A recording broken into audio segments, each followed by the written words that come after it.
Good evening, visitors. Welcome to the Australian War Memorial's last post ceremony. My name is Craig Burrell, and joining us today from the Royal Australian Navy is Lieutenant Francis Beaumont. We warmly welcome the family of Corporal James Hinson, whose story will be told shortly. We are honoured to acknowledge the members of the 13th Royal Australian Air Force Engineering Apprentice Intake of January 1959. We welcome the veterans who have served, those that are still serving, and the families that support them. We acknowledge the members of RSL and Services Clubs Association, RSL Victoria, and RSL Queensland, who are watching the broadcast of this ceremony across Australia. During this evening's ceremony, wreaths will be laid at the base of the Pool of Reflection by family and visitors to the memorial. Please stand and join in singing the National Anthem.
Please sit if you wish to do so. The Australian War Memorial was the vision of Charles Bean, Australia's First World War official historian. Bean landed with the Australian troops on Gallipoli and stayed with them at the front through to the end of the war. The idea of this national memorial and museum came to him at Pozières, France, in the depths of the bloody fighting of 1916. Bean's idea was that this would be a place where families and friends could mourn their loved ones buried in faraway places. It would also be a place that could help all Australians understand what these men and women had endured and what they had done for us. Bean's vision, to which we remain true, is best expressed as inscribed in the entrance to the memorial's galleries. Here is their spirit, in the heart of the land they loved, and here we guard the record which they themselves made. Tonight, we will read the story behind just one of those on the Roll of Honour, which lists the names of more than 102,000 men and women who have given their lives for us in war and operations for more than a century. But first, we present a lament, Flowers of the Forest. Wreaths or floral tributes will now be laid at the base of the Pool of Reflection.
Today, we remember and pay tribute to Corporal James Hinson. Known to his mates as Spud, James Hinson was born on the 5th of April 1919 in Manchester to James and Maud Hinson. He had two brothers, Stanley and William. The Hinson moved to Plymouth, South Australia, while James was still young. He attended Black Forest Primary School in South Australia and went on to work as a motor car trimmer. Hinson was a talented soccer player, playing outside left for the Bacala Rovers and on occasion representing Australia at international matches. He also served as a member of the 27th Battalion of the Militia, known as the South Australian Scottish Regiment. On the 2nd of July 1940, at the age of 21, Hinson enlisted in the 2nd Australian Imperial Force in Adelaide.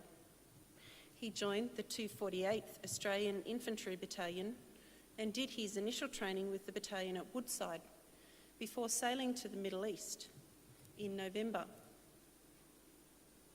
Hinson was appointed Lance Corporal before the year was finished, and in early 1941, his battalion, along with the rest of the 9th Division, moved to Cyrenaica to complete its training.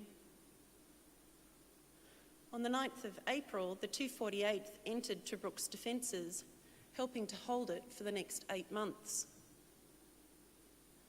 After less than a week after arriving, the battalion helped defeat the Axis assault on Tobruk, and over the following days, patrols from the battalion captured nearly 800 officers and men, virtually the entire 1st Battalion of the Italian 62nd Trento Regiment.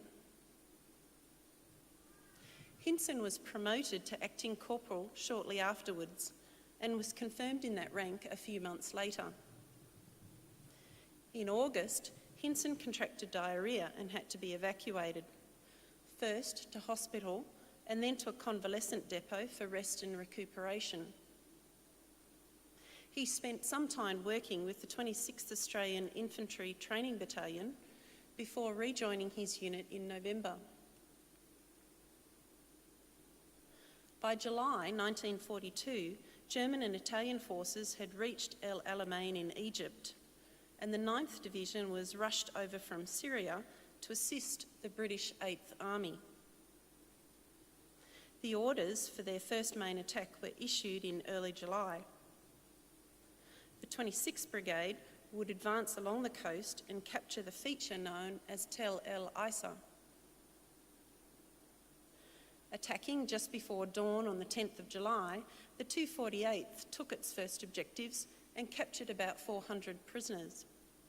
Tel El Isa was captured the following morning. It was for his inspiration of leadership and courage during fighting in this area on the 10th of July that Hinson was awarded the Distinguished Conduct Medal. According to newspaper reports, he led his section at 2 guns, firing point blank, and captured them. After the capture of Tel El Isa, the Allied army grew steadily in strength with the arrival of more troops and equipment. On the night of the 23rd of October 1942, a massive artillery barrage heralded the Great Allied Offensive. With the Axis forces holding their lines intact, General Montgomery worried that his offensive was becoming bogged down and ordered the 9th Division to switch their attack northward. What followed was a week of extremely fierce fighting, with the Australians grinding their way forward over well-defended enemy positions. During the fighting, on the 31st of October 1942, Corporal James Hinson was killed in action at El Alamein. He was buried in the field, but was later reburied at El Alamein War Cemetery. He was 23 years old. Following news of his death, the local newspaper filled with notices in loving memory of the popular Spud Hinson, sent by friends, family, and his fiancée, Joyce Gilbert. His parents inserted the following lines of verse: "A cheerful smile, a heart of gold, a dearest son the world could hold, a beautiful life full of kind deeds, a helping hand to all in need." Hinson's father was later presented with the Distinguished Conduct Medal awarded to his son at a ceremony at Government House on the 9th of May 1945. The 248th would become Australia's highest decorated unit in the Second World War, awarded 4 Victoria Crosses, 3 of them posthumously, and more than 80 other decorations. James Hinson is listed on the Roll of Honour on my left, among almost 40,000 Australians who died while serving in the Second World War. His photograph is displayed today beside the pool of reflection. This is but one of the many stories of service and sacrifice told here at the Australian War Memorial. We now remember Corporal James Hinson, who gave his life for us, for our freedoms, and in the hope of a better world. Please stand for the ode and the sounding of the last post.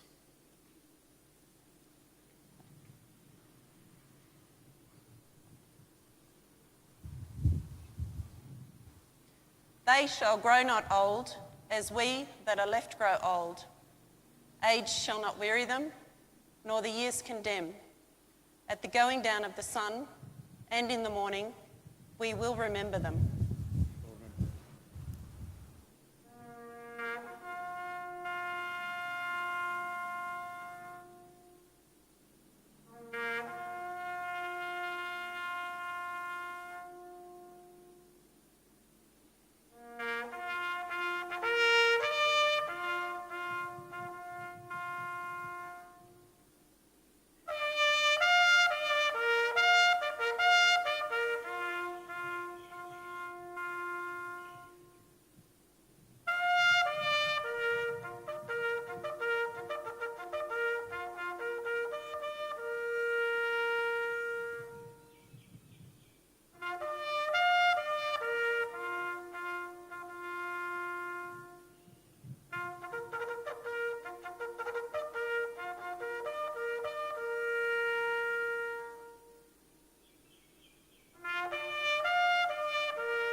Lest we forget. Lest we forget.